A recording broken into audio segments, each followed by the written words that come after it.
XX, el siglo pasado, es interesantísimo desde el punto de vista de la presencia de las matemáticas en la música, igual que, por ejemplo, la parte final de la Edad Media. Por otra parte, en el siglo XIX, por ejemplo, es bastante difícil, aunque no imposible, encontrar obras que sean regidas por proporciones matemáticas. No imposible porque, por ejemplo, si pensamos en el segundo tiempo de la última sonata de Beethoven para piano, la Arietta, consta de una serie de variaciones en las cuales el ritmo se divide gradualmente hasta empieza con un ritmo bastante largo, bastante lento en tres, y se divide en cada variación hasta llegar al máximo nivel de velocidad que se pueda obtener en la música, o sea, el trino.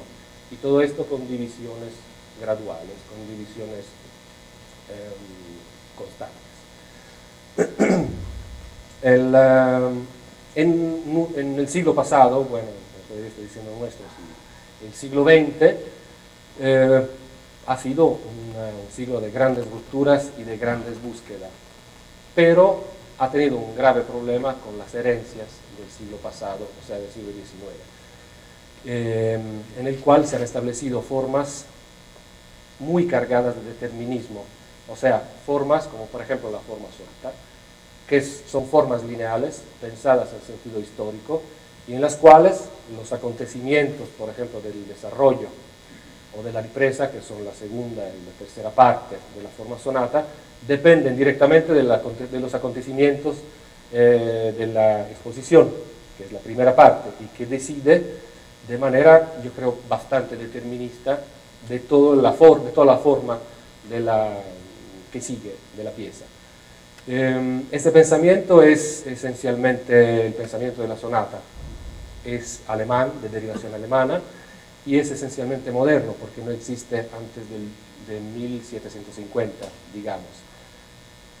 Por ejemplo, las formas que existen como la fuga, anteriores, que existen en la historia de la música anterior, no tienen absolutamente ningún sentido determinista, en el sentido de que el sujeto, que es el material de la fuga, sufre muchísimas variaciones, muchísimos cortes, cambios, manipulaciones, se superpone con otros elementos, con el contrasujeto, con partes libres, y luego, en una nueva reaparición del sujeto, lo escuchamos tal como estaba, y históricamente no ha pasado nada, no existe ese sentido de las modificaciones de los materiales musicales que sean determinadas por los acontecimientos que pasan durante la forma. Y por otra parte, el tema en la sonata es parecido, por ejemplo, al personaje de una novela. En la primera página todavía no ha nacido y se habla de su familia, quiénes son sus padres, de dónde viene su familia, etc. En la página 30 nace, en la página 45 empieza la escuela, en la página 300 es un soldado y en la página 350 le cortan un brazo, regresa a su casa, se deja crecer la barba, sufre muchísimos cambios, pero siempre es el mismo personaje, es la misma identidad. Y exactamente como el tema, pero exactamente como el personaje en la novela, sufre muchos cambios que dependen de los acontecimientos de la novela. El impacto, digamos, de la sonata, de la forma sonata en la historia de la música, ha sido tan fuerte que para nosotros músicos también, efectivamente, es muy natural pensar en la música y decir qué bonito este tema, o qué bonita esa sonata que escribiste, cuando en realidad la sonata es una forma limitada en el tiempo y en el espacio. O sea, antes de 1750 no existen sonatas, por lo menos sonatas de ese tipo, y después de 1920, digamos, el momento en el cual más o menos se abandona la tonalidad. Ya no deberían de existir formas sonatas porque esas formas dependen totalmente de la presencia de la tonalidad. O sea, el tema sin tonalidad no es un tema porque no lo podemos desarrollar. Pero el sentido determinista de la forma sonata sigue siendo presente en la historia de la música, hasta como una herencia bastante pesada y bastante difícil de olvidar. Y hasta por lo menos los años 50, años en los cuales, que son los años de la vanguardia, del estructuralismo, de Darmstadt, etc. O sea, de una nueva manera de pensar la música, que reacciona totalmente con la manera anterior, gracias a las enseñanzas, por ejemplo, de Schoenberg, pero sobre todo de Webern, pero que curiosamente sustituye el determinismo del pensamiento tardorromántico con un nuevo determinismo, porque la escuela estructuralista es una escuela que tiende a cientificar el pensamiento compositivo. Y como veremos, en estos 10 años escasos, de 1950 a 1960, nacen muchísimas piezas, pero son como una señal de que por ese camino no se podía ir, porque los compositores de esa época tratan de ser más deterministas de cuánto eran deterministas los viejos compositores de 1800.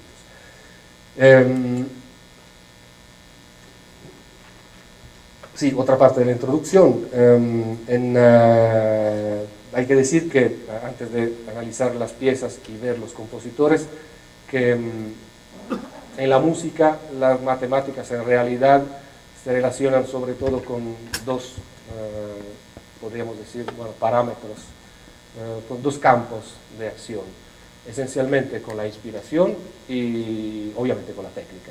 Inspiración no tiene aquí el sentido de lo que según Wittgenstein no puede ser dicho porque no puede decirse, no se puede hablar de ello. La inspiración es la manera que tenemos los compositores, pero no solo, me imagino que, o sea, estoy seguro de que también los matemáticos deben de tener inspiración, porque si no, no tendrían ideas. Pero es la manera en que el camino por el cual vamos buscando las ideas. Entonces, por ejemplo, una fórmula matemática, como veremos en algunas de esas piezas, o una relación matemática o aritmética o una proporción geométrica, etcétera, pueden ser una idea que necesitamos transformar sin ni siquiera mucho trabajo en una idea musical. Entonces ciertas proporciones me dan una idea para una pieza o una idea para gobernar las proporciones de mi pieza o para producir sonidos o para manejar las duraciones, todo lo que sea. Se puede aplicar a todos los parámetros. Por ejemplo, los ejemplos rapidísimos. En muchas piezas de Béla Bartók se encuentra la sección áurea como en el mero número de los compases. Y eso no tenemos ninguna garantía de que la sección áurea armoniza el número de los compases de una sección con el número de compases de una sección siguiente. Pero evidentemente algo se escucha, o sea, hay una armonía en los números y en las proporciones que se vuelve a encontrar también en los equilibrios sonoros. O, por ejemplo, de manera mucho más profunda, el arte de la fuga que yo analicé, creo que, porque nunca se puede estar seguros con una pieza como el arte de la fuga, pero creo que en el arte de la fuga las proporciones finales, la verdadera esencia del arte de la fuga es una relación de sección áurea, de proporciones de sección áurea, variamente repartida entre las varias partes y que seguramente armoniza los 14 contrapuntos que componen la obra. La obra en realidad no es completa, Bach la dejó, no acabó la última fuga, pero mi sospecha, como la sección áurea está ahí tan evidente, creo, y algunos musicólogos piensan también lo que pienso yo, que Bach la dejó incompleta exactamente porque en ese momento se lograban las proporciones perfectas.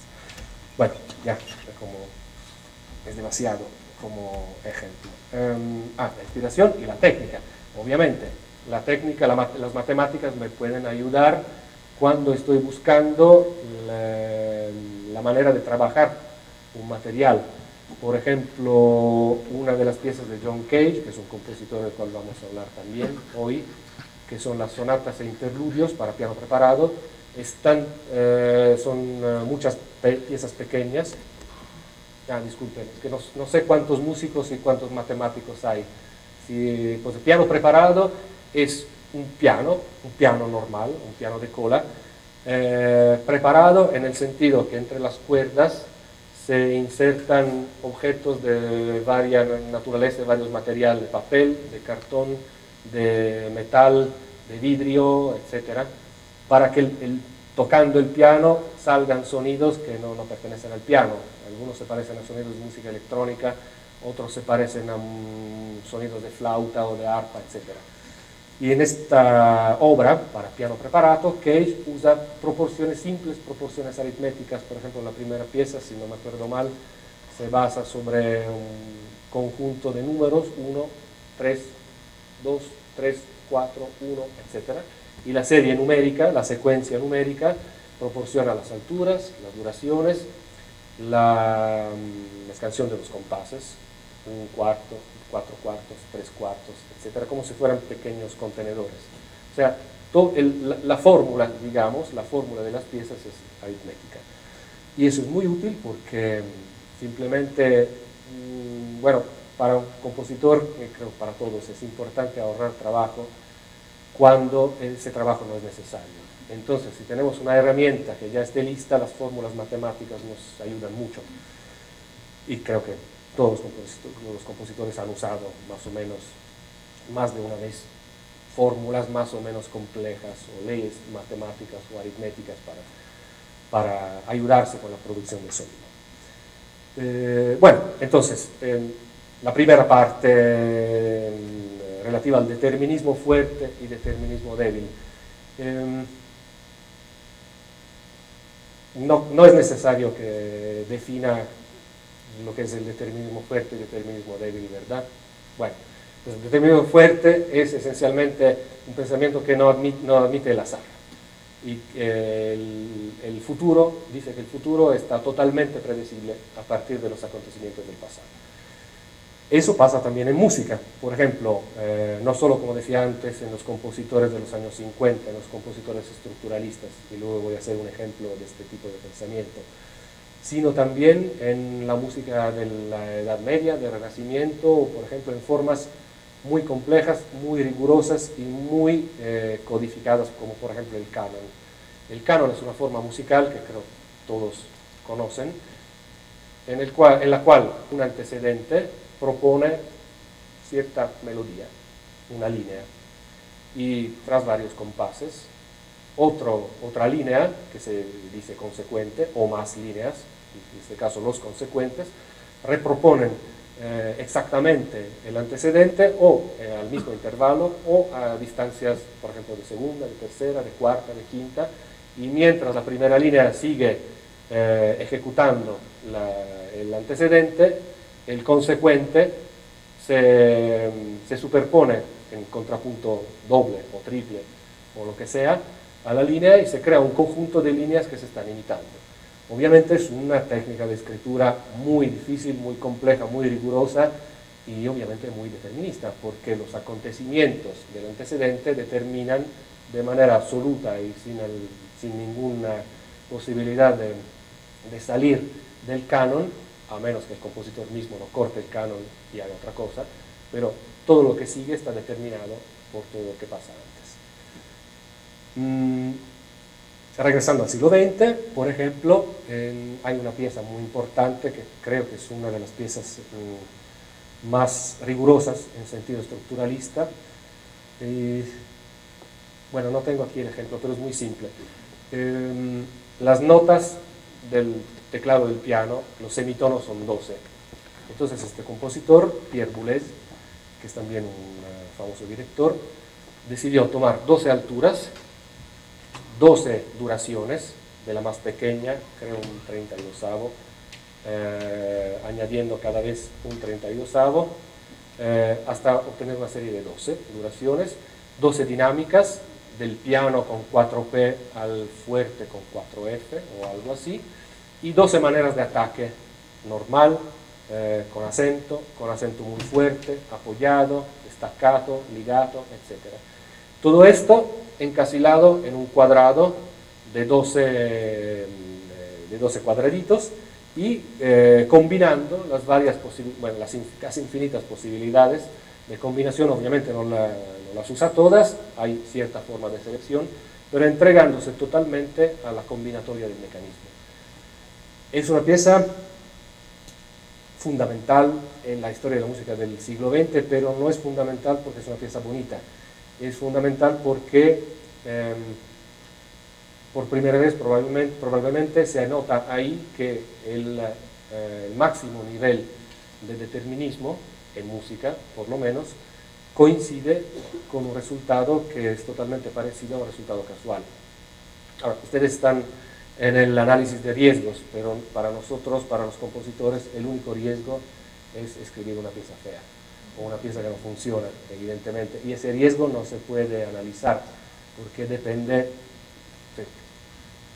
o sea, si un compositor tiene buen sentido, bueno, aún no siendo un compositor, cualquiera que tenga buen sentido sabe que las fórmulas o las técnicas no son suficientes para escribir una pieza buena, una pieza que funciona.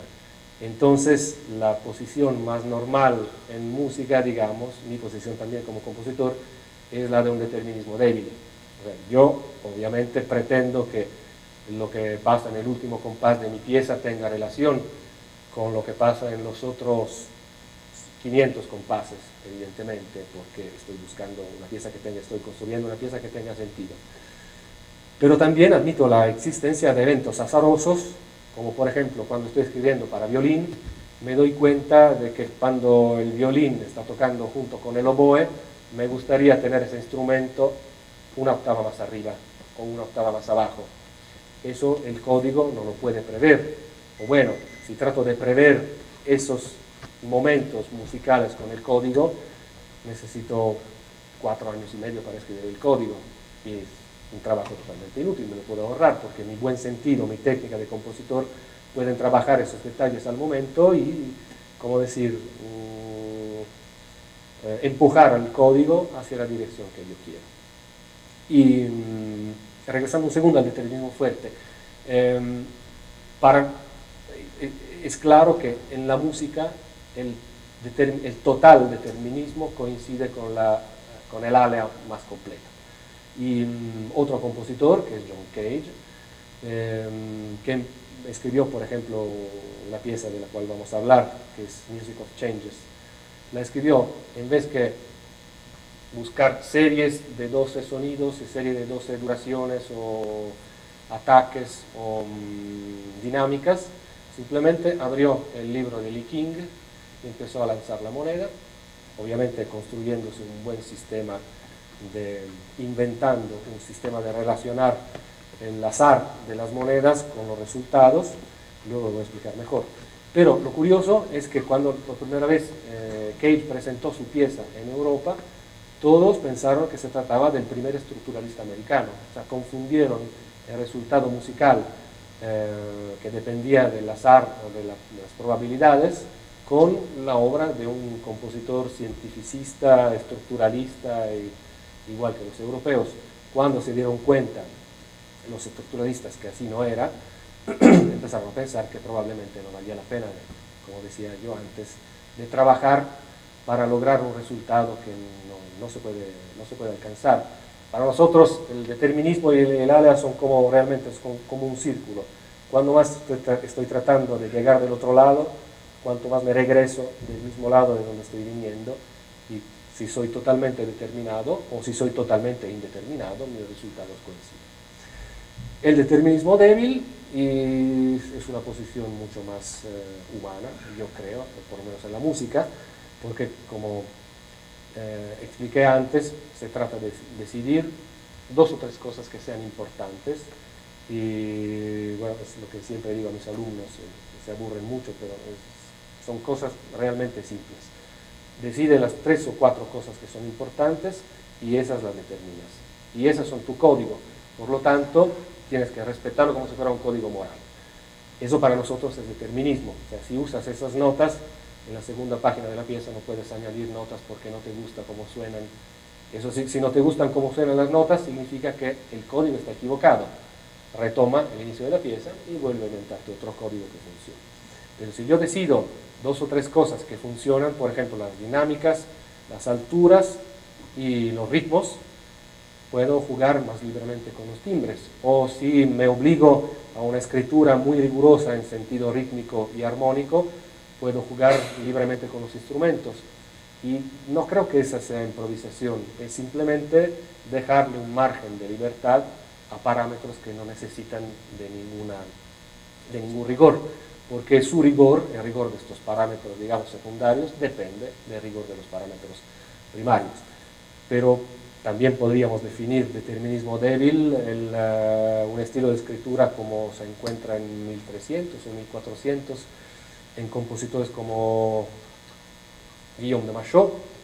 No sé si conocen todos los no músicos también, La Mesa de Notre Dame, o Guillaume Dufay, que es otro gran compositor del siglo XV. Los compositores de esa época usan estructuras muy fuertes que se llaman, por ejemplo, cantus firmus. Se trata de una voz, esencialmente el tenor. Normalmente se escribe en 4 voces, de la más baja a la más alta. Bajo, tenor, bueno, modernizando un poco la denominación, digamos alto y soprano. No se llama así, pero más o menos la disposición es esta. El tenor, que es la segunda voz más baja, canta, normalmente son notas muy largas, y canta una melodía que casi siempre se deriva de una melodía del canto gregoriano, muy antigua, muy simple, muy evidente. Y encima y abajo de esta melodía se insertan acontecimientos que están relacionados directamente con la melodía, pero que son más libres. Pueden ser variaciones de la misma melodía o pueden ser construcciones libres del compositor. Lo que pasa es que obtenemos un conjunto en el cual el tenor decide la duración de la pieza. O sea, cuando se acaba el tenor, o se acaba la pieza, o vuelvo a repetir el tenor. Y las otras partes son mucho más libres, si pueden o no pueden tener relación con el mismo tenor. Ese, según yo, podría ser definido determinismo débil, porque ciertos acontecimientos son estrictamente determinados y ciertos otros son libres y dependen totalmente de la voluntad del compositor.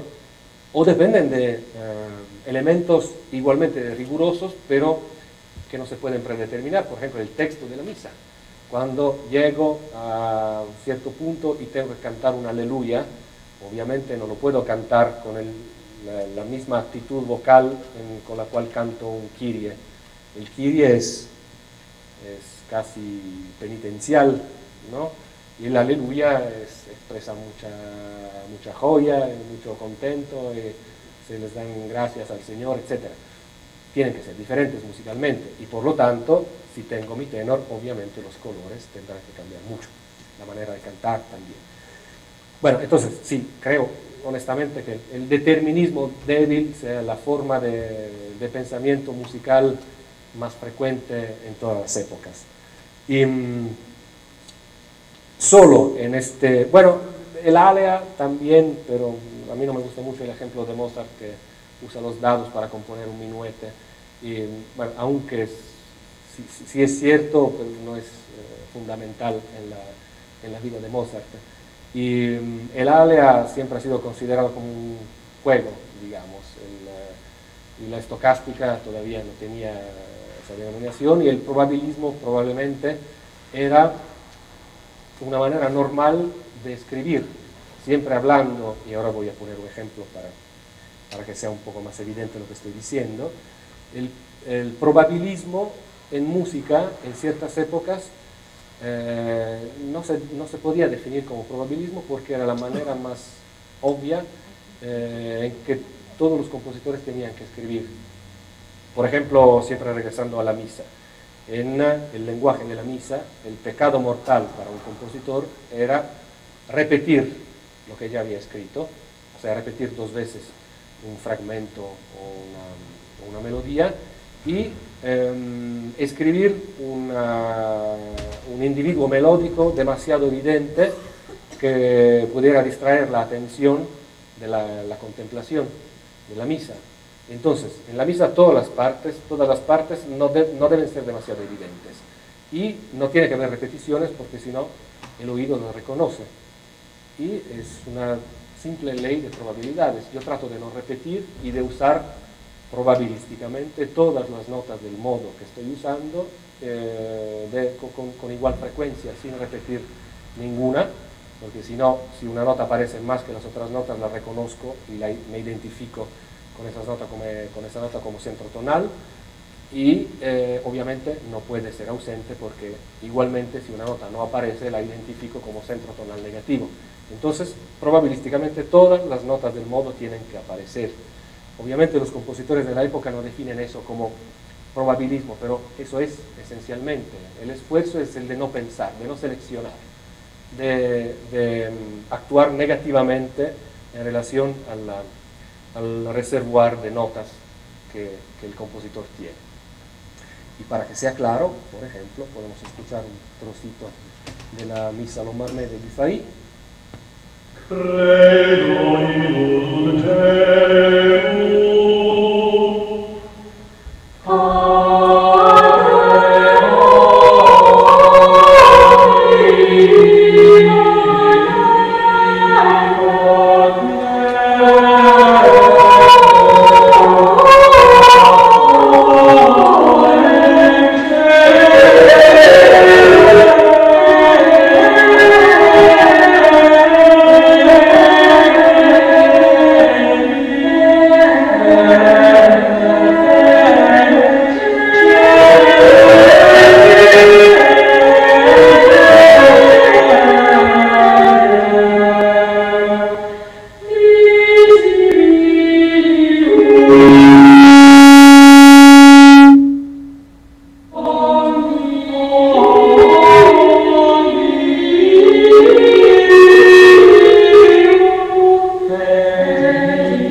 Que estas notas más grandes corresponden a duraciones más largas, y son exactamente las dos voces bajas que cantan esas duraciones más largas, y las dos voces más agudas cantan en valores más pequeños, más rápidamente.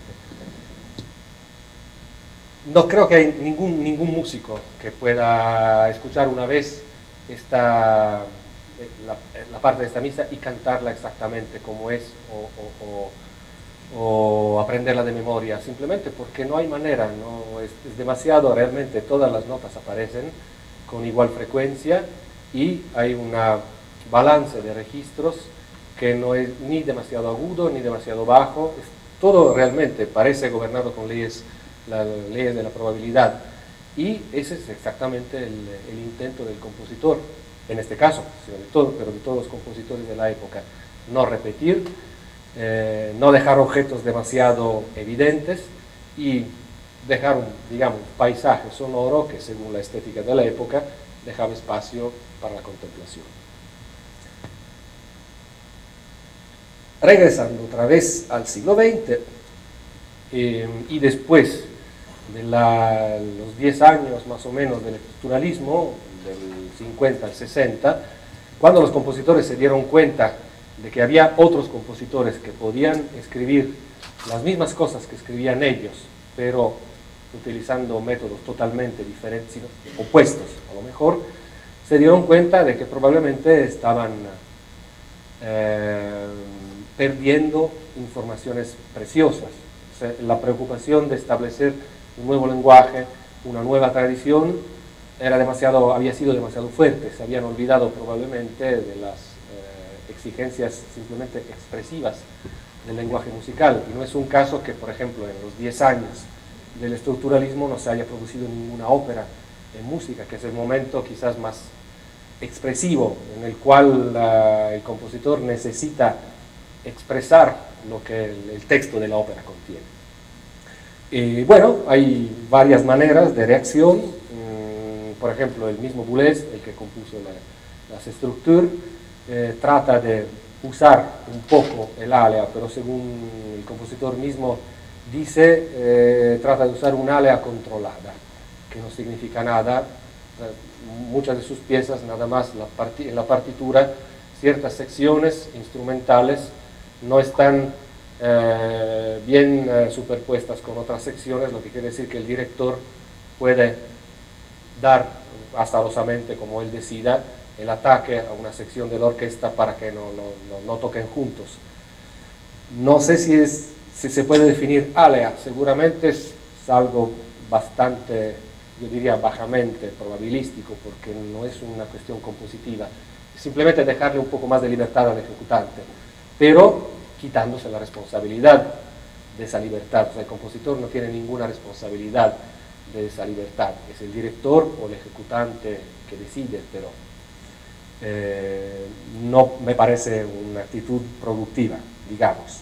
Mucho más interesantes, por ejemplo, son las piezas de Stockhausen, que es otro compositor que empezó como estructuralista y quizás fue el primero en darse cuenta de que demasiada ciencia, demasiado rigor en la música no producía buenos resultados. Entonces Stockhausen inventó una forma muy interesante que se llama moment form, o sea, forma momento, y que es exactamente una de las muchas maneras de salir de ese recorrido lineal de la vieja forma sonata, en sentido determinista, en sentido histórico y lineal de la forma sonata. La forma momento se compone de varios momentos o secciones, los cuales pueden o no pueden tener relación con los momentos anteriores y con los momentos que siguen. Pueden o no pueden no significa que no tengan relación, y no significa que tengan una relación determinada.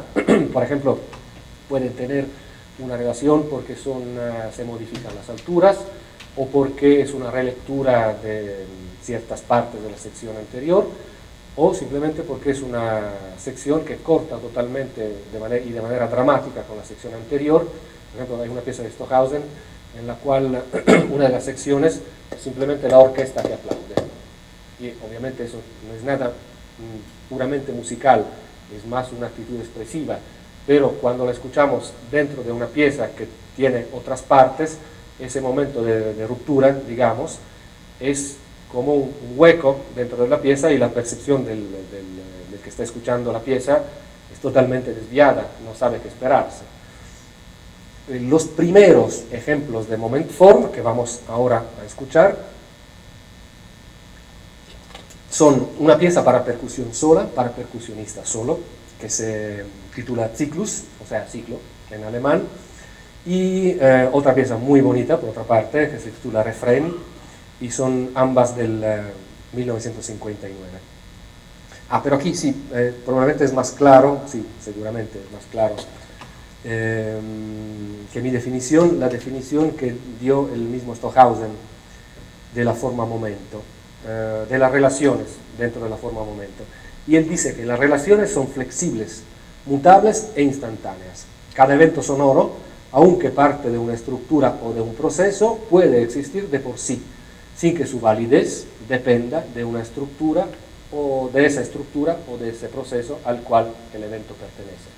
O sea, sí hay una relación, porque lo que nunca falta en el pensamiento general de los compositores europeos es el sentido de la forma como unidad, como evento unitario.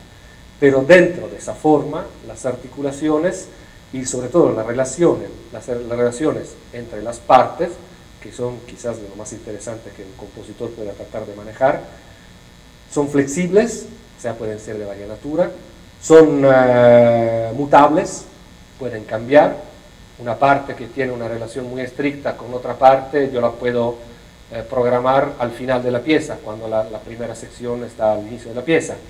E instantánea. Puede surgir que el compositor, si le parece justo en ese momento, corta la sección donde la orquesta toca y escribe que la orquesta empieza a aplaudir, por ejemplo. Pero esas relaciones no son solo relaciones musicales, son también relaciones emotivas, expresivas, metafísicas, si queremos, filosóficas, pero sí existen relaciones. Bueno, Cyclus, aquí un ejemplo de la partitura para... Perfecto. Sí se ve, ¿no? Es quizás el primer ejemplo de una partitura totalmente gráfica. Y es, bueno, tampoco los músicos entienden nada, no se espanten. Sí, el problema de esa época de la historia de la música es que, como en muchas piezas de Cage, el compositor entrega la partitura al intérprete y luego el intérprete necesita llenar 20.000 hojas para hacer su versión de la obra, porque la tiene que reinterpretar. Y aquí he encontrado dos versiones ejecutadas de esta pieza que empiezan de manera muy diferente, para ver que es posible realmente leer la partitura de muchas maneras. Los símbolos, obviamente la pauta, el pentagrama es el pentagrama. Las alturas y los eventos están representados de manera espacial, porque como verán, el ejecutante está rodeado de como 100 diferentes instrumentos de percusión y lo tiene que tocar, tiene que reaccionar con la partitura tocándolos muy rápidamente o hasta parándose en un determinado instrumento si es que la partitura le dice en ese momento. Pero lo interesante es que pasamos de un determinismo fuerte, estructuralista, a... Bueno, el confín es muy difícil de definir. No sé si sea un determinismo muy débil, porque de todas maneras la partitura existe y de alguna forma vincula al ejecutante a ejecutar ciertas cosas, o si ya estamos en el campo no del alea, sino del probabilismo. Según yo es más una cuestión de probabilismo, porque la correspondencia entre el signo gráfico y la nota, y la posición de la nota en el espacio, y la textura de los puntitos, más que de las rayas, de las líneas, no vinculan el ejecutante a un tipo de ejecución rigurosa. Por lo tanto, probablemente es más probabilístico. Y muy innovativo, porque no existen partituras, no habían existido partituras como esas, tan totalmente pensadas gráficamente, y pero me importa decir es que el pensamiento de Stockhausen, aunque cambiando su punto de vista desde estructuralista a, digamos, un poco más probabilista, siempre es un pensamiento muy científico, muy estructuralista en sentido alemán. O sea, el resultado es esta partitura, pero aquí no la podemos analizar, pero los parámetros que han producido estas partituras son todos parámetros aritméticos, matemáticos, geométricos, científicos.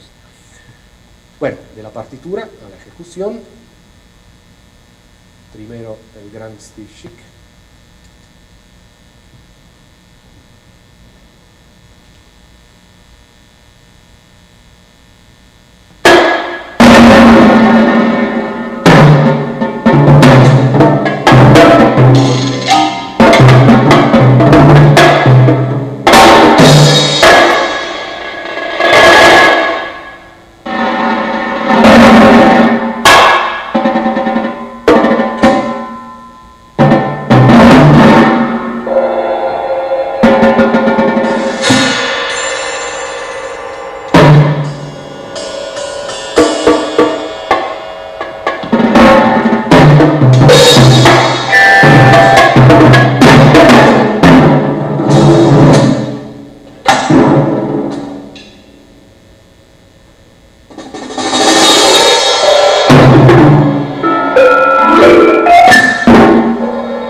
ese inicio para que lo comparen con la versión que sigue.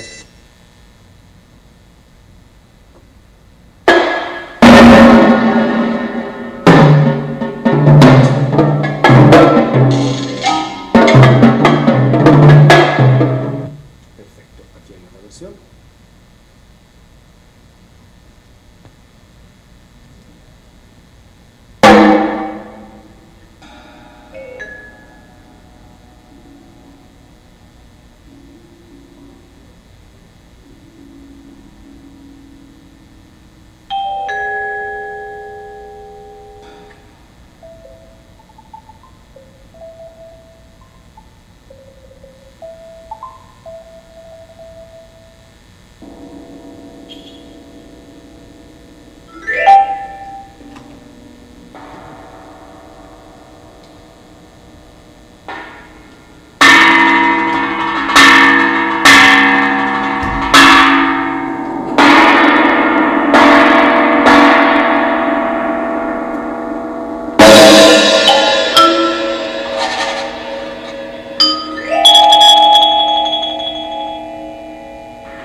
Se han dado cuenta, ¿no? Se nota perfectamente. La primera versión es más exhibicionista, muy expresiva, muy abierta, muy virtuosa. Esta es un poco más íntima, pero ambas creo que son lecturas perfectamente lógicas de la pieza y ambas dependen de la partitura. Sí, Shugi Ono. Sí, creo que es un estudiante, bueno, muy buen estudiante, pero sí. Perfecto. Entonces, aquí este es Stockhausen, que, bueno, no es un compositor, su temporada, no sé si estoy diciendo algo yo, bueno, trataré de no moverme. Su temporada probabilística o aleatoria es bastante corta, porque luego se dedica un poco más a cuidar la parte de la herencia, de su herencia alemana.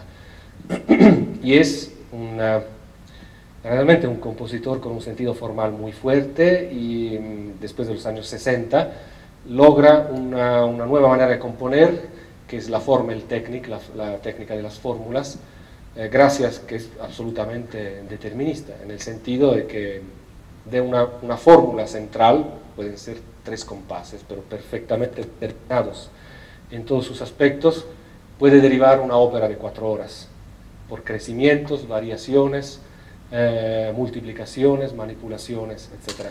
O sea, regresa, desde cierto punto de vista, a la manera de componer del pasado. Pero es lo que muchos compositores han hecho, o sea, después de la temporada de los años 50, totalmente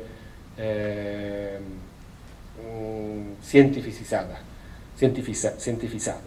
y de los años 60, que por otra parte, por reacción, estaba totalmente pendiente hacia el ALEA. En los años 70 los compositores tratan de recuperar el sentido de la artesanía, o sea, se reconcilian un poco con la libertad del momento de la composición sin renunciar a las estructuras fuertes, como siempre ha sido. Hay además de Stockhausen, otro compositor italiano, esta vez, que es Franco Donatoni, que ha sido mi maestro y muy buen amigo, para el cual la llegada de Cage en el panorama europeo no ha sido solo un acontecimiento musical, sino también una cuestión crítica, de sobrevivencia crítica, porque en su visión la presencia de alguien que podía utilizar instrumentos que no tenían nada que ver con la música, aún componiendo música, le produjo una crisis horrible. Yo me acuerdo que Franco tenía todavía una cicatriz aquí muy fea, porque había tratado de suicidarse, porque no veía manera de escapar, manera de volver a ser un compositor. Y bueno, antes de ese momento de crisis, Donatoni trató también de alcanzar a Cage y llamaba este momento histórico la dialéctica negativa. O sea, ya no se puede componer positivamente. El compositor, el yo del compositor no significa ya nada. Tenemos que devolver que dejar todas las decisiones a alguien o a algo que decida por nosotros, y la tarea del compositor, el deber del compositor es anular siempre más su propio yo. Y esa dialéctica negativa produjo piezas también negativas, bueno, aunque negativas muy interesantes, pero son piezas mucho más probabilísticas, en ese sentido casi aleatorias, que esta pieza de Stockhausen. Aquí la partitura existe, mientras en la pieza de Franco, en la pieza de Donatoni, que escuchamos ahora, que es un cuarteto de cuerdas, que se titula Scadlo. Scadlo es una palabra bohemia y significa espejo, y es el personaje, monstruo, de una novela de Gustav Meyrink, que toma el aspecto del que se pone enfrente de él, un poco como Zelig, un Zelig negro, digamos, un monstruo. Y el nombre, el título del cuarteto de cuerdas, Espejo o Scadlo, deriva del planteamiento de la obra, que, bueno, trataré de explicar, es algo complejo, complicado, pero trataré de explicarlo. Hay 4 ejecutantes, pues es un cuarteto de cuerdas, y cada uno tiene una partitura que no es una partitura, es un conjunto de instrucciones para la ejecución. Exactamente son, sí, 43, una hoja dividida en 43 secciones. En cada celda de las secciones hay instrucciones sobre, por ejemplo, las alturas, las notas que se tienen que tocar, las extensiones de registro, las dinámicas, los modos de emisión, todos los parámetros menos las duraciones, porque las duraciones merecen un tratamiento diferente. Además de las hojas de instrucción, los ejecutantes del cuarteto tienen en el atril abierto, en la página que quieren, el periódico del día. Y pueden, en serio, sí, ese es un evento azaroso, y sobre todo un evento que no se puede repetir en el futuro, porque cada día tiene su periódico. Y rigurosamente la primera instrucción del cuarteto es que se tiene que usar el periódico del día. No se puede usar un periódico viejo, porque el riesgo es de producir una nueva ejecución que no sea la misma, pero que se puede parecer a otras del pasado. Entonces, sin entrar en los detalles, pero la hoja de instrucciones puede ser ejecutada de manera libre o vinculada según se pongan de acuerdo los del cuarteto. Pero una vez que se decide de seguir un determinado camino, se tiene que respetar siempre el mismo camino. Las duraciones, o sea, el tiempo de la música es personal, y depende de la velocidad con la cual el ejecutante, por ejemplo, el primer violín, esté leyendo un título o una publicidad. Si lo lee así, por ejemplo, escándalo en el gobierno, ¿no? Entonces, las notas que está ejecutando, esas notas de la celda, con esas duraciones, con esas dinámicas y con esta extensión en el registro, las ejecuta a la misma velocidad con que está leyendo el título. O lo puede también silabar, ¿no? Escándalo. Depende, es un evento azaroso. Evidentemente los ejecutantes prefieren ser mucho más rápidos, o a lo mejor se concentran porque uno se puede concentrar también en una parte del título. Y está leyendo solo el es de la palabra escándalo, es totalmente libre. Obviamente hay algunas cosas más respecto a los cuales los ejecutantes se ponen de acuerdo, pero el resultado es este.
Sí, es una de las infinitas versiones de la pieza.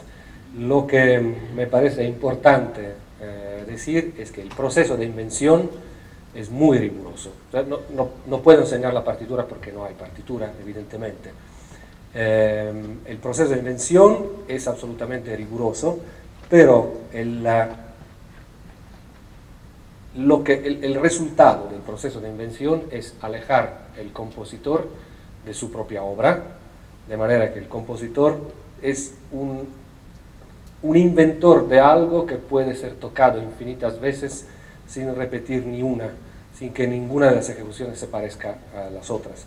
Negar, obviamente, el yo del compositor y negar toda posibilidad de expresión. Eso obviamente no lo inventó Donatoni, forma parte de lo que Cage sugirió a los compositores europeos. Es un punto de vista, y afortunadamente, digo yo, no es que no me guste este tipo de música, pero lo que decía antes de la recuperación, de la reconciliación del compositor con el concepto de artesanía, es muy importante. En esta estética el compositor no es un artesano, es un inventor que manipula como, no sé cómo decirlo bien, pero hay ciertos científicos que estudian los bacterios que se ponen guantes y entran dentro de un cubo de vidrio y manipulan los bacterios muy peligrosos con esos guantes, o sea, manipulación a distancia, o los cirujanos que hacen cirugías con esos objetos, no tocan directamente al paciente. El compositor no toca directamente el material, inventa algo, deja instrucciones para que los ejecutantes manipulen en su lugar el material, pero esa no es obviamente una artesanía musical, es algo diferente. Y una vez reconciliados con la artesanía, obviamente los compositores no siguen escribiendo así. Pero todavía este no es todavía el momento más alto del alejamiento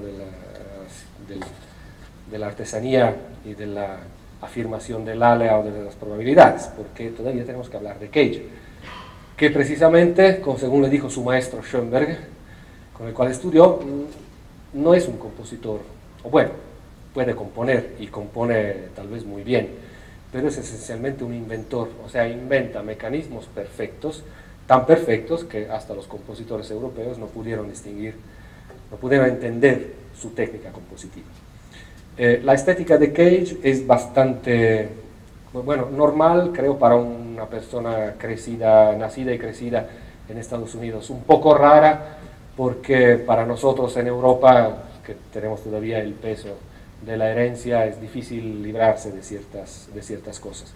Pero, por ejemplo, Cage no sufrió para nada la comparación con la historia de la música del siglo XIX, XVIII, etc.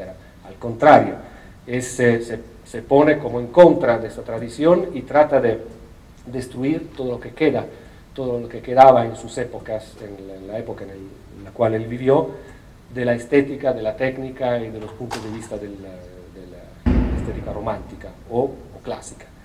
En primer lugar,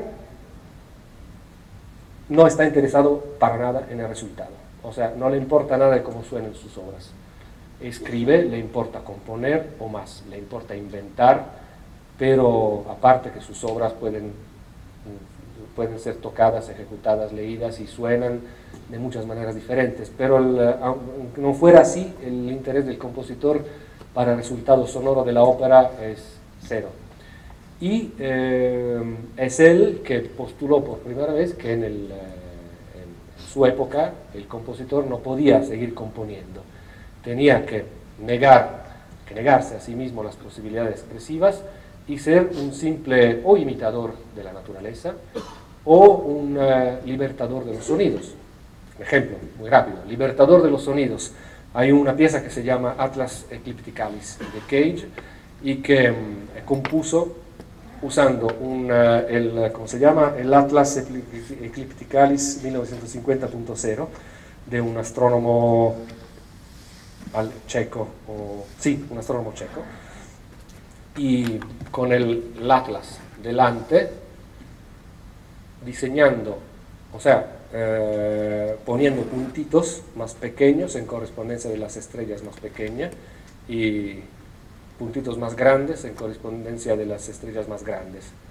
Y luego, acabando todo este gran trabajo, o sea, como poniendo notas donde están las estrellas, marcando las pautas, marcando los pentagramas, y está lista la pieza.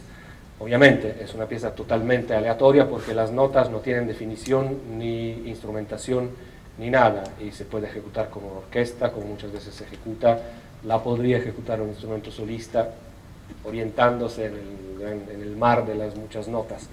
Las dinámicas, por ejemplo, si una estrella es pequeña, si una nota es pequeña, se tocará piano. Si una nota es grande, si una estrella es grande, se tocará muy fuerte, etc. Es una pieza, no es tan variada como posibilidades de ejecución porque tiene un sonido, es curioso que tenga un sonido bastante característico, pero es totalmente impredecible. Eso justo como ejemplo para ver cómo se puede inventar, componer algo sin componerlo, inventarlo. Y me parece justamente una imitación de la naturaleza, o una liberación de los sonidos escondidos en el mapa de las estrellas. Ahí están escondidos, yo nada más los identifico, dónde están, qué dinámicas tienen, y luego los pongo dentro de un sistema, los meto dentro de un sistema, que es el pentagrama, la pauta. Por ejemplo, el Music of Changes, que es una pieza bellísima para piano y que los compositores europeos confundieron con una obra estructuralista, aquí está, está totalmente basada sobre las monedas de Li Ching, que es el libro de las mutaciones, que es el libro tradicional, uno de los libros tradicionales de la cultura china, y el esquema es este. Hay un cuadrado mágico de 8 por 8 celdas, exactamente como son 64 los hexagramas de Li Ching. Sí conocen, ¿no? ¿Verdad? Son esos hexagramas que se componen de líneas interrumpidas y de líneas continuas, según todas las combinaciones posibles. Y la moneda dice, antes que todo, las alturas, luego las duraciones y luego las dinámicas. Hay unas en la celda, según el hexagrama que sale, con los 6 lances de la moneda, se forma un hexagrama, un conjunto de 6 líneas. Busco a cuál de las 64 celdas corresponde ese hexagrama y veo lo que está ahí dentro: alturas, duraciones y dinámicas. La altura la escribo, la duración la escribo y la dinámica la escribo. Hay que decir que solo en las celdas impares hay sonidos, porque las celdas pares contienen silencio. Entonces, si el lance de la moneda me da como resultado un hexagrama que está en una celda par, escribo un silencio,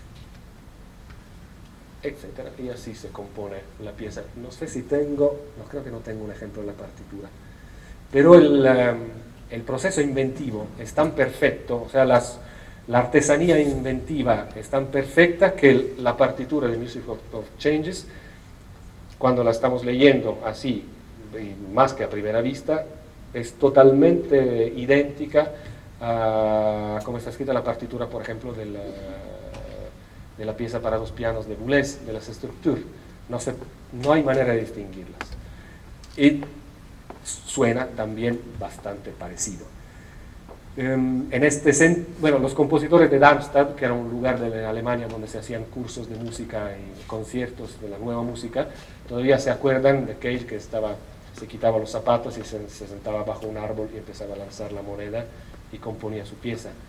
Creo que fue un evento bastante traumático para ellos, sobre todo cuando escucharon el resultado. El último trabajo obviamente es una pieza para piano, y el piano tiene posibilidades polifónicas.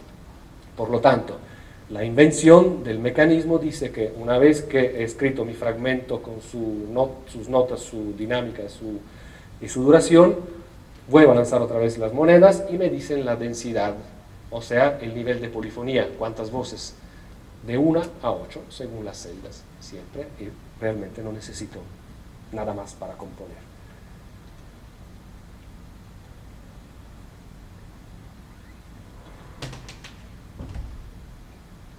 ¿Por qué no?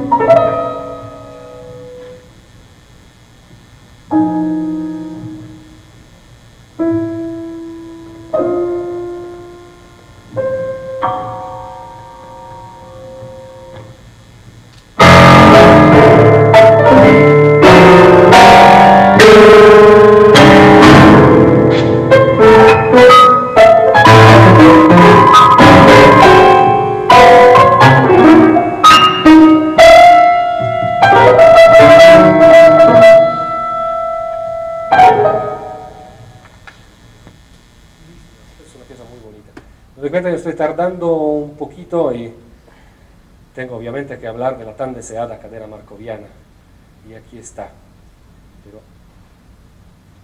antes, aquí, perfecto, porque si vamos a ver aquí están los ejemplos, y vamos a ver un proceso estocástico en obras, en una pieza del compositor griego naturalizado francés Yannis Xenakis, y vamos siguiendo paso por paso, porque obviamente no siendo yo un matemático tengo que apoyarme siempre en la dimensión musical, la formación o la transformación de las fórmulas, de las secuencias o de las matrices en material musical.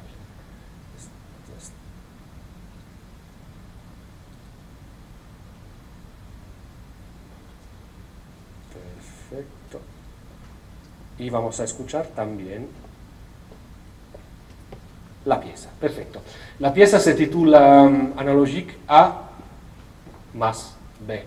Y la razón es esta, que nosotros vamos a analizar Analogique A, que es una pieza para 9 cuerdas, 3 violines, 3 cellos y 3 contrabajos, que está basada totalmente, y creo que es la única obra de Xenakis que está basada tan estrictamente en un proceso estocástico, en el uso de una cadena markoviana.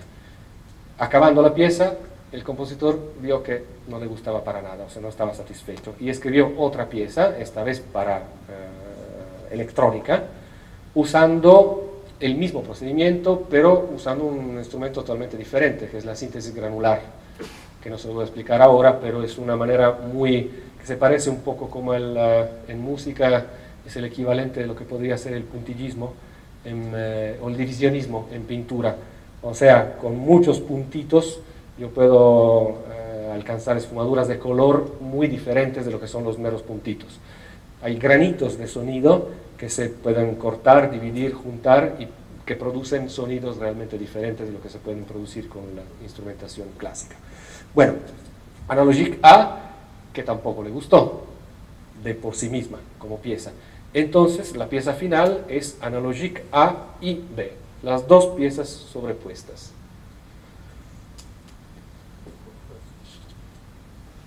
Bueno, sí, antes que todo es un trocito de la poética de Xenakis, que tiene algo que ver con la poética de Cage, porque ambos usan sustitutos de la voluntad del compositor apoyándose de alguna manera en la naturaleza. Por ejemplo, lo que dice Xenakis en su libro sobre la música formal: los golpes del granizo o de la lluvia en las superficies duras, o también el canto de las cigarras en un campo en pleno verano, son eventos sonoros globales y consisten de billones de sonidos aislados, la muchedumbre de los cuales crea un evento sonoro nuevo en un plan de conjunto. Ahora, este evento de conjunto se articula y forma un plástico temporal que también sigue leyes aleatorias, estocásticas. Si entonces se quiere moldear una gran masa de notas puntuales como pizzicati de cuerdas, se tienen que conocer esas leyes matemáticas, que por otra parte no son ni más ni menos que la expresión densa y cerrada de una cadena de razonamientos lógicos. O sea, un intento muy fuerte de acercar las matemáticas a la estética, y la de Xenakis es realmente una estética muy, muy científica, algo, o sea, no acaba de convencerme, pero a mí mismo como compositor, porque siempre, y aún por ser francés, tiene una confianza infinita en el poder de la ciencia, es muy positivista, o sea, está realmente convencido de que el pensamiento estocástico de la música puede mejorar la música. Y es un gran compositor, obviamente, pero como decíamos antes, no hay ningún código que nos pueda garantizar, ningún riesgo que se pueda analizar en música saliendo con la garantía de escribir una buena pieza. Mucho depende de la artesanía mínima.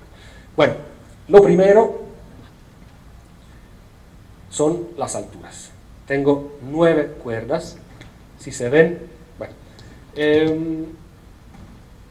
las más bajas, las cuerdas más bajas son los contrabajos, y la nota más baja que pueden tocar los contrabajos es este mi. Entonces este obviamente es el límite por cuestiones prácticas, el límite de la región, de la primera región, que es la región más baja. El espacio sonoro, Xenakis lo dividió en 6 regiones numeradas: primera, segunda, tercera, cuarta, quinta y sexta. Y las 6 regiones han sido agrupadas en 2 sets. El primer set F0, que comprende la primera y la segunda, y la quinta y la sexta. Y el set F1, que comprende la tercera y la cuarta. Ahora, esta no es una división homogénea del espacio sonoro, evidentemente. Es una buena idea tener cierto desbalance para ver qué puede surgir de esas, digamos, imperfecciones. Y así se trabajan las alturas. Elijo el set F0 o F1, y una vez que decido el set, decido a cuál región, dentro de cuál región voy a pescar las notas. Si, digamos, elijo el set F0, puedo escoger entre la primera, la segunda, la quinta y la sexta. Digamos que elijo la quinta. Si estoy en la quinta región, luego, entre todas las notas que pertenecen, do sostenido, re sostenido, etc., entre todas las notas que pertenecen a ese set, elijo una nota. Obviamente, este proceso de elección es la parte artesanal del compositor, en el sentido, si estoy instrumentando el contrabajo, no puedo estar en el quinto set, o en el sexto, peor todavía. Si estoy escribiendo para el violín, no puedo estar en el primer set. Entonces los instrumentos filtran, seleccionan de alguna manera los sets.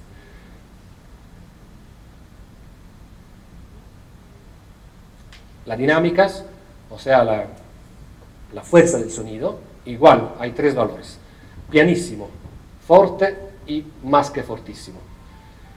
Igualmente se dividen en dos sets, el G0, que comprende primero, dos veces, o sea, es más probable que mi elección caiga en el primero, y tercero, y luego el set G1, primero y segundo, o sea, el primero aparece tres veces. O sea, hay más probabilidades de que salga una nota que se tiene que tocar pianissimo, porque el primero es pianissimo. Igualmente, como para las alturas, elección del set, usando, bueno, la matriz de probabilidad de transición que veremos luego y que ustedes conocerán bien, y una vez escogido el set, un valor dentro del set. Densidad, número de eventos por unidad de tiempo. Eventos significa notas, y unidad de tiempo, eso lo dice Xenakis, pero es una decisión bastante arbitraria. Unidad de tiempo para él es medio compás. Entonces, ¿cuántas notas voy a tener en medio compás? Perfecto. Entonces, el primer set de densidades, una nota cada medio compás. El segundo set, 3 notas cada medio compás. Y el tercero, 9 notas. Y ya estamos. Agrupados en dos sets, etc. Es exactamente como para los dos parámetros anteriores. El cuarto parámetro musical, muy importante, las duraciones. No sé por qué Xenakis decidió tratarlo diversamente, y es muy simple. O sea, los instrumentos van a tocar siempre unidades rítmicas fijas. Por ejemplo, los violines, si no me acuerdo mal, siempre tocan grupos de 4, los chelos grupos de 3 y los contrabajos grupos de 5. Tresillos, grupo de 4 y quintillos. Y la división rítmica es constante. Lo que pasa es que no siempre hay división, porque si tengo un grupo de 5 en el cual el único impulso, la única nota es la nota central, significa que tengo 2 silencios de 5, una nota y otros 2 silencios de 5. No se reconoce como un grupo de 5, pero la división básica siempre es la misma. Perfecto, estas son las matrices, y me dicen, para los músicos, la probabilidad que tengo de que salgan determinadas decisiones de mis procesos, o que mis procesos, la probabilidad que tengo, que mis procesos acaben decidiendo determinados resultados. Las matrices son siempre las mismas, 2 para todos los parámetros. Y el proceso es simplemente un proceso markoviano de orden 1, o sea, cada paso depende del paso inmediatamente precedente. Alfa y beta me dicen, por ejemplo, si estoy en el set F0 de las alturas, la probabilidad que al set F0 siga otro set F0 es de 0.2, y la probabilidad que al set F0 siga el set F1 es de 0.8, y así para todos los parámetros, hasta que tengo puedo cuantificar las probabilidades, y digamos, si estoy en el set F0, ¿cuántas probabilidades tengo que el paso siguiente, por respecto a las alturas, pertenezca también al set F0, 0,525, etc. Aquí hay todas las probabilidades. Así el compositor sabe y lo hace exactamente. O sea, sus notas respetan el cálculo de las probabilidades.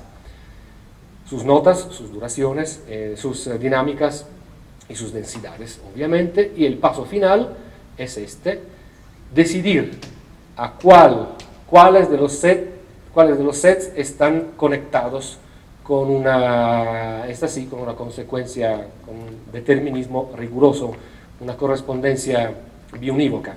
Si estoy en el set F0 con las notas, con las alturas, luego tendré que usar las dinámicas sacadas del set lambda. de la matriz lambda, perdonen, y aquí está, de las densidades. Si mi altura, si mi nota pertenece al set F1, la dinámica se calculará con la matriz epsilon y la densidad con la matriz mi. Pues son simples leyes de correspondencia para no estar eligiendo cada vez, pero garantizan que hay siempre una constancia de empleo de todas las matrices y que sobre todo las probabilidades están igualmente repartidas. Juntando todos esos procesos, o sea, completando la cadena, puedo escribir las notas, puedo escribir las densidades, puedo escribir las duraciones están decididas, la instrumentación es fija y las dinámicas también están decididas porque son solo 3 y pertenecen de todas maneras a los set gobernados por la matriz de probabilidad. Y la pieza que ahora escucharemos un poquito está hecha. Bueno, sí, un poquito de la pieza y luego el último comentario para cerrar la discusión.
No sé por qué el compositor no estaba contento de la pieza, pero supongo que las razones son exactamente las razones que mencionamos antes, o sea, un exceso de determinismo y aún siguiendo un proceso que no es determinista, sino estocástico, pero la determinación de entregar el mero proceso compositivo solo al respeto de las leyes de la estocástica, con un pequeño trabajo, muy pequeño del compositor en la reorganización de los sonidos. Supongo que lo mismo le pasó con la pieza para música electrónica y fue por ello que se decidió juntarlas. Ahora, esta en realidad es la única pieza en la cual Xenakis se apoyó tan estrictamente a un proceso estocástico. Siempre estuvo usando procesos estocásticos, pero de manera mucho más libres, como por ejemplo en esta pieza para orquesta de cuerdas, y aquí tienen el esquema formal.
100 ejecutantes que tienen que glissar de una nota a otra, se produce exactamente ese evento estocástico que estaba describiendo Xenakis cuando hablaba de los golpes del granizo, etc.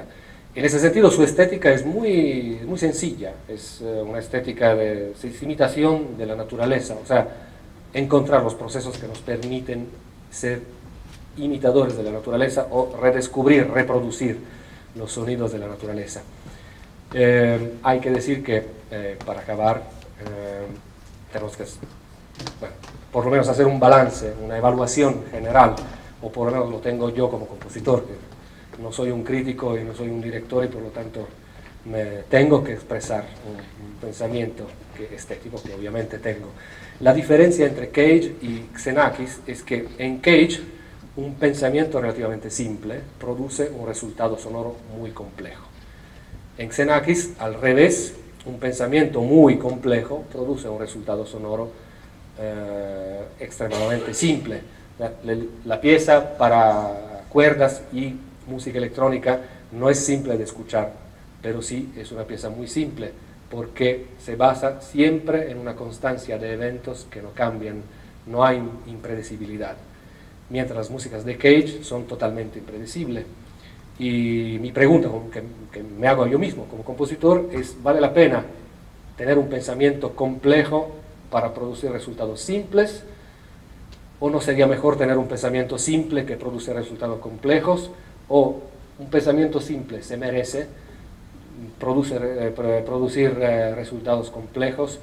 Creo que es la pregunta que tienen todos los compositores y no se refiere solo al problema de ahorrar trabajo y de ser económicos. Creo que es también un problema de visión, de evaluación de nuestro propio trabajo.